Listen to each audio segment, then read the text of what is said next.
नमस्कार दोस्तों, मेरा नाम है राजकेश वर्मा और आप देख रहे हैं रिपोर्टर जी। चलिए एक बार फिर बात करते हैं सोने की, क्योंकि युद्ध, सीज फायर, ट्रंप की बयानबाजी और इस सब के बीच गोल्ड कहां तक जा सकता है। तो दोस्तों, गोल्ड दुनिया भर के एक्सपर्ट्स को इतनी बड़ी चेतावनी देने पर मजबूर कर रहा है, जहां सवाल ये खड़े हो रहे हैं कि ये अब सिर्फ एक मेटल नहीं बल्कि एक ऐसा खेल खेलेगा जो आपकी सोच, आपकी इन्वेस्टमेंट की रणनीति और शायद आपके फैसले को भी बदल देगा। तो क्या आप इसे हल्के में लेंगे या फिर एक पल के लिए रुक कर सोचेंगे?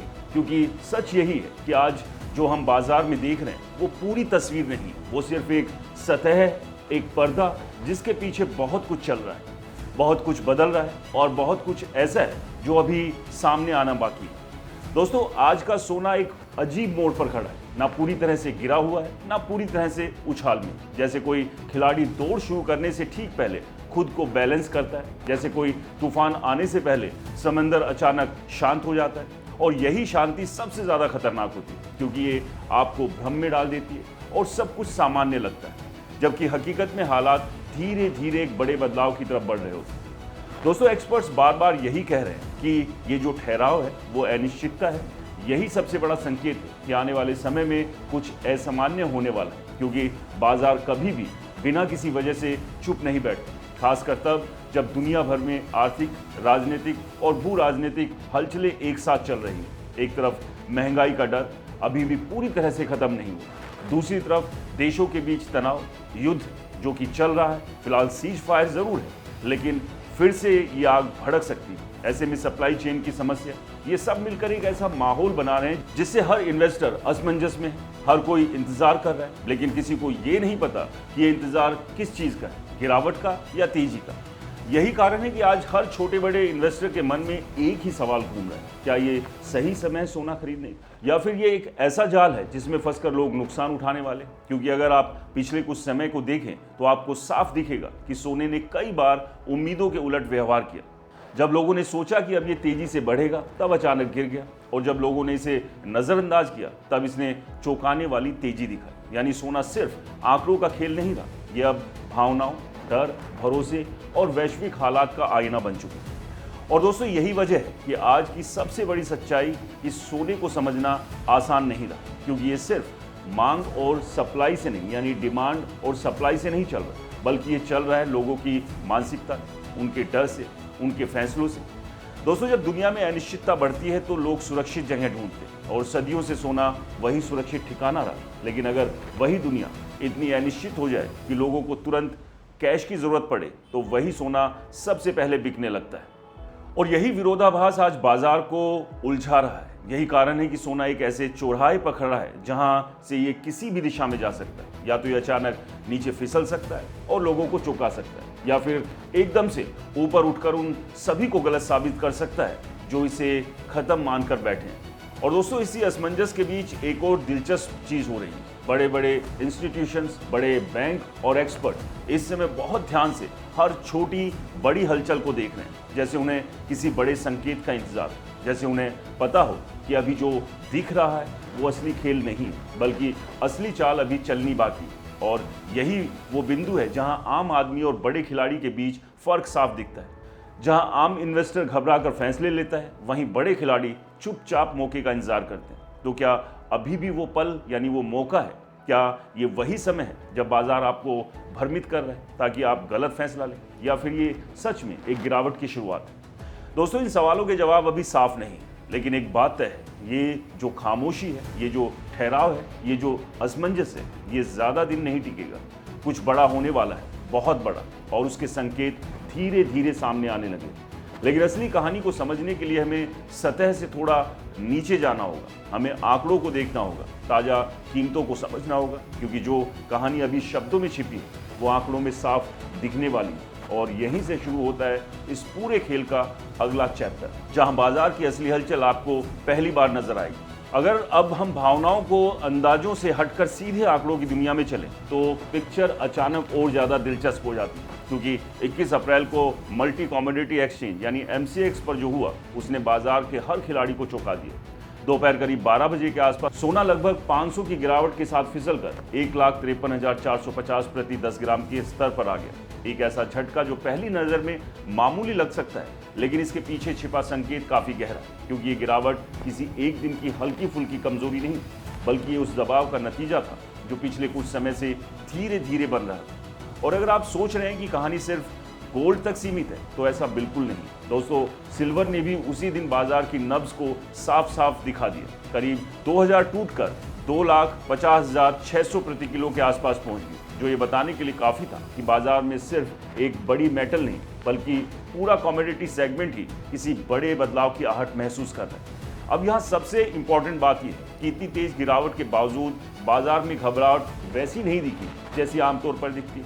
ना कोई भगदड़, ना कोई पैनिक सेलिंग, बल्कि एक अजीब सा ठहराव, जैसे सब कुछ अचानक धीमा पड़ गया।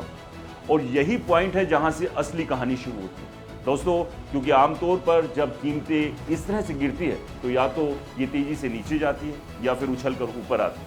लेकिन यहाँ जो हुआ वो अलग था। सोना एक स्तर पर आकर रुक गया, जैसे किसी अदृश्य दीवार ने उसे नीचे आने से रोक दी। और ये रुकना, ये ठहरना, ये बैलेंसिंग, यही वो संकेत है जिसे समझना सबसे ज़्यादा ज़रूरी है, क्योंकि यही वो जगह होती है जहां बड़े खिलाड़ी अपने पत्ते खोलना शुरू करते हैं, जहां बाजार की असली दिशा तय होती है। और यही कारण है कि एक्सपर्ट्स अब इस गिरावट को सिर्फ गिरावट नहीं, बल्कि एक सेटअप के रूप में देख रहे हैं। एक ऐसा सेटअप जिसमें या तो बाजार नीचे की ओर बड़ा ब्रेकडाउन देगा या फिर यहीं से एक नई तेजी की शुरुआत होगी। लेकिन सवाल यह है कि अगर इतना बड़ा मूव आने वाला है तो फिर अभी ये ठहराव क्यों? आखिरकार क्या वजह है कि गिरावट के बावजूद सोना टूट नहीं रहा? क्या कोई बड़ी खरीदारी इस स्तर पर चल रही है या फिर बाजार किसी बड़े ट्रिगर का इंतजार कर रहा है? क्योंकि जब कीमतें गिरकर भी टिक जाती है तो ये अक्सर इस बात का संकेत होती है कि कहीं ना कहीं सपोर्ट बन रहा है, एक ऐसा स्तर जहां खरीदार सक्रिय हो जाते हैं और गिरावट को थाम लेते हैं। और ये वही मोड़ है जहां पूरी बाजी पलट सकती है, क्योंकि अगर ये सपोर्ट मजबूत निकला तो यहाँ से तेजी की शुरुआत हो सकती है, लेकिन अगर ये टूट गया तो फिर गिरावट और तेज हो सकती है। यानी बाजार अभी तक बेहद नाजुक स्थिति में खड़ा है, एक ऐसा मोड़ जहां हर अगला कदम बहुत मायने रखता है। और इसलिए अब जरूरी हो जाता है कि ये समझना कि ये सपोर्ट आखिर होता क्या है। दोस्तों, ये कैसे काम करता है और क्यों यही वो जगह है जहां से बाजार की दिशा पूरी तरह से बदल सकती है। दोस्तों, मार्केट की दुनिया में सपोर्ट सिर्फ एक शब्द यानी वर्ड नहीं, बल्कि वो अदृश्य दीवार है जो गिरती हुई कीमतों को थाम लेती है। एक ऐसा स्तर जहां पहुंचकर बाजार जैसे सांस लेता है, संभलता है और फिर अगली दिशा तय करता है। जब सोना लगातार गिरते गिरते अचानक एक पॉइंट पर आकर रुक जाता है तो इसका सीधा मतलब होता है कि वहां बड़े खिलाड़ी, संस्थागत निवेशक, बैंक और फंड्स चुपचाप एंट्री ले रहे हैं, क्योंकि उन्हें लगता है ये कीमत अब सस्ती हो चुकी है। यही वजह है कि उस स्तर पर डिमांड अचानक बढ़ जाती है और गिरावट थम जाती है। लेकिन असली खेल यहीं से शुरू होता है, क्योंकि सपोर्ट बनना हमेशा ये गारंटी नहीं देता कि अब तेजी ही आएगी, लेकिन ये एक बैटल जोन बन जाता है, एक ऐसी जगह जहां खरीदार और विक्रेता आमने सामने होते हैं। अगर खरीदार मजबूत है तो यहीं से ट्रेंड पलट सकता है और सोना नई ऊंचाई की तरफ बढ़ सकता है। लेकिन अगर किसी वजह से ये सपोर्ट टूट गया तो फिर गिरावट और भी तेज हो सकती है, क्योंकि तब बाजार का भरोसा हिल जाता है। यही कारण है कि एक्सपर्ट्स इस समय बेहद सतर्क हैं। एक तरफ उन्हें सपोर्ट एक मौके की तरह दिख रहा है, तो दूसरी तरफ कुछ ऐसे फैक्टर्स हैं जो इस पूरे सेटअप को बिगाड़ सकते हैं। और यही सबसे बड़ा सवाल बन जाता है, जब सब कुछ सपोर्ट के पक्ष में दिख रहा है तो फिर डर किस बात का है? आखिर कौन सी ताकत है जो सोने को ऊपर जाने से रोक रही है? जवाब छिपा उन ग्लोबल संकेतों में जिन्हें आम इन्वेस्टर्स अक्सर नज़रअंदाज कर देते हैं। और यही वो जगह है जहां बड़े इंस्टीट्यूशंस की रिपोर्ट्स अहम हो जाती हैं, क्योंकि अब नजरें टिक गई है दुनिया के बड़े बैंकों पर, जिनकी ताज़ा यानी लेटेस्ट रिपोर्ट्स इस पूरे खेल की दिशा बदल सकती है।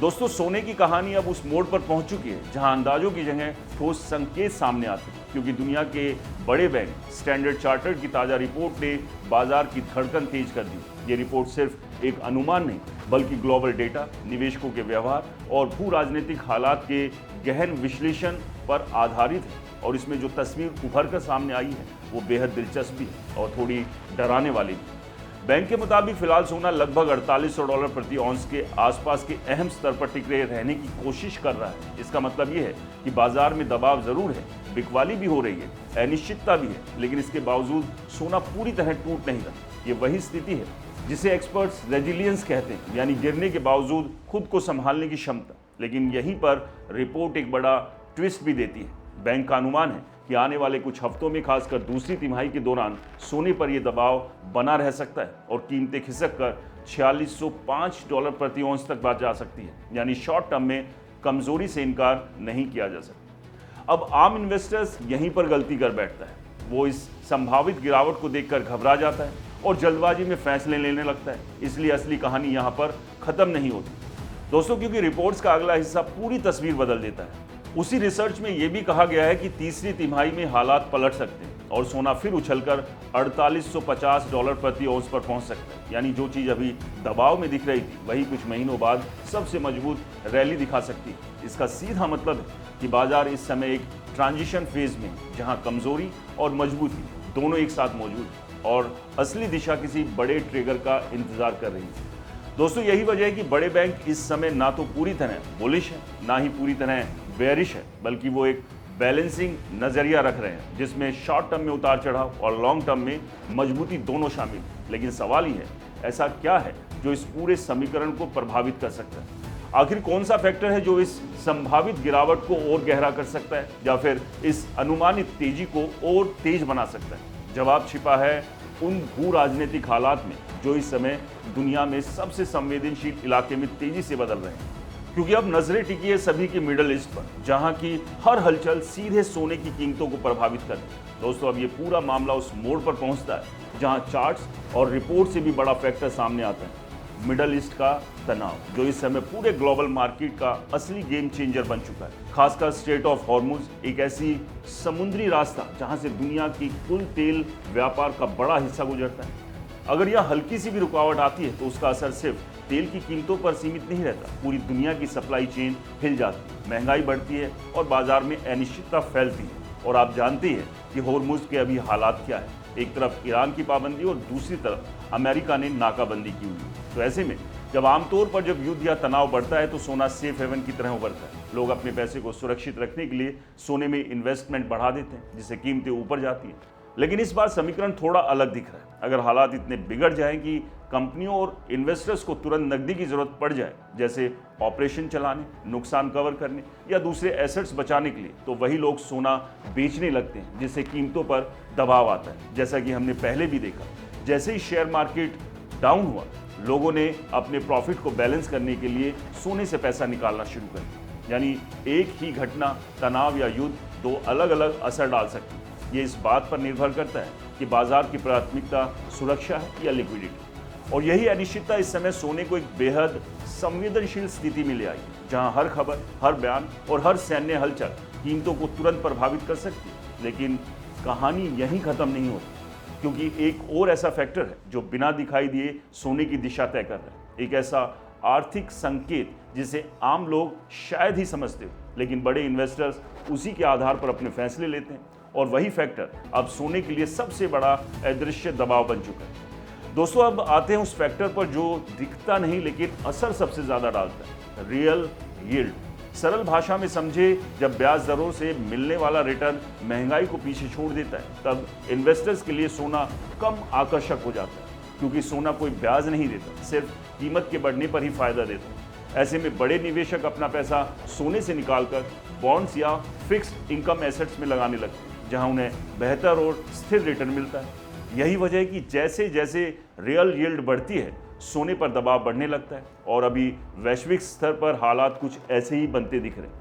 पिछले कुछ समय में ये देखा गया कि सोने और रियल यील्ड के बीच नेगेटिव कोरिलेशन और मजबूत हुआ है। यानी जैसे ही रियल यील्ड ऊपर जाता है, सोना नीचे की तरफ झुकने लगता है। यही कारण है कि कई एक्सपर्ट फिलहाल सोने को लेकर सतर्क नजर आ रहे हैं, क्योंकि उन्हें लगता है कि अगर ये ट्रेंड जारी रहा तो सोने में और कमजोरी आ सकती है। लेकिन बाजार की असली कहानी इतनी सीधी नहीं होती, क्योंकि अगर सिर्फ रियल यील्ड ही सब कुछ तय करती तो फिर सोना हर बार एक ही दिशा में चलता, जबकि हकीकत इससे कहीं ज़्यादा जटिल और मुश्किल है। कई बार ऐसा भी हुआ है जब रियल यील्ड बढ़ने के बावजूद सोना मजबूत बना रहा, क्योंकि उस समय डर, अनिश्चितता और भू राजनीतिक जोखिम ज्यादा हावी थे। यानी रियल यील्ड एक बड़ा फैक्टर जरूर है, लेकिन ये अकेला फैसला नहीं करता। और यही वो मोड़ है जहां पूरी कहानी में सबसे बड़ा ट्विस्ट आने वाला है, क्योंकि अब सवाल ये नहीं रहा कि गोल्ड दबाव में है या नहीं, बल्कि ये है कि अगर अचानक कोई बड़ा जोखिम सामने आ जाए, जैसे मंदी, महंगाई या विस्फोट, या जो सीज फायर की बात हो रही है वो सीज फायर खत्म होकर युद्ध और बड़े स्तर पर चला गया, तो क्या यही दबाव अचानक तेजी से बदल सकता है? और इसी सवाल का जवाब छिपा है इस कहानी के आखिरी और सबसे अहम चैप्टर में। दोस्तों, अब गोल्ड की ये कहानी अपने सबसे अहम मोड़ पर पहुंचती है, जहां डर और मौका एक ही जगह खड़े नजर आते हैं। क्योंकि अगर आने वाले महीनों में यूएस में मंदी के संकेत तेज होते हैं, अगर महंगाई अचानक फिर से भड़कती है, और अगर मिडल ईस्ट में तनाव फिर से बढ़ जाता है, तो यही सोना जो आज दबाव में दिख रहा है अचानक एक रॉकेट की तरह ऊपर जा सकता है। दोस्तों, इतिहास गवाह है, जब भी बाजार को किसी बड़े संकट का आभास होता है तो इन्वेस्टर्स सबसे पहले सुरक्षित ठिकानों की ओर भागते हैं, और सदियों से गोल्ड उस भरोसे का सबसे बड़ा प्रतीक रहा है। यही वजह है कि बड़े बैंक और संस्थान लगातार ये चेतावनी दे रहे हैं कि बाजार अभी असली जोखिम को पूरी तरह प्राइस इन नहीं कर रहा, यानी जो खतरे सामने दिख रहे हैं उनके असर को अभी पूरी तरह समझा ही नहीं गया। और यही वजह और यही वो जगह है जहां सबसे बड़ी गलती होती है, जब आम इन्वेस्टर हाल की गिरावट देखकर ये मान लेते हैं कि गोल्ड अब खत्म हो गया, जबकि बड़े खिलाड़ी उसी समय चुपचाप अपनी पोजीशन बनाना शुरू कर देते हैं। तो दोस्तों, सच्चाई ये है कि सोना कभी खेल से बाहर नहीं होता, वो सिर्फ समय समय पर अपनी चाल बदलता है, कभी शांत होकर, कभी अचानक उछलकर। और इस समय जो हालात बन रहे हैं वो साफ इशारा कर रहे हैं कि बाजार एक बड़े मूव की तैयारी में, एक ऐसा मूव जो या तो कमजोर हाथों को बाहर कर देगा या फिर धैर्य रखने वालों को बड़ा फायदा दे सकता है। इसलिए अब सवाल ये नहीं है कि सोना ऊपर जाएगा या नीचे, असली सवाल ये है कि जब ये चाल चलेगा तब आप तैयार होंगे या नहीं। क्या आप इस गेम में समझदारी से कदम रखेंगे या फिर भीड़ के साथ बढ़ते हुए सिर्फ दर्शक बने रह जाएंगे? दोस्तों, इस पूरे मसले पर आपकी क्या राय है? क्या मई महीने में सोने में एक बड़ी उछाल देखने को मिलेगी? हमें कमेंट्स कर जरूर बताएं। वीडियो पसंद आए तो इसे लाइक करें, शेयर करें, हमारे चैनल को सब्सक्राइब और फॉलो करना बिल्कुल ना भूलें। और हाँ दोस्तों, ये वीडियो एजुकेशन और नॉलेज पर्पज के लिए, यहाँ पर इन्वेस्टमेंट की कोई सलाह नहीं है, इसलिए जहाँ भी इन्वेस्ट करें सोच समझ कर करें, क्योंकि मार्केट कभी प्रॉफिट की तरफ बढ़ता हुआ दिखाई देता है तो कभी वही प्रॉफिट एक बड़ा नुकसान भी दे देता है। इसलिए मार्केट के हर पहलू को अच्छे से समझें और उसके बाद ही अपनी गाढ़ी कमाई को कहीं पर इन्वेस्ट करें। नमस्कार।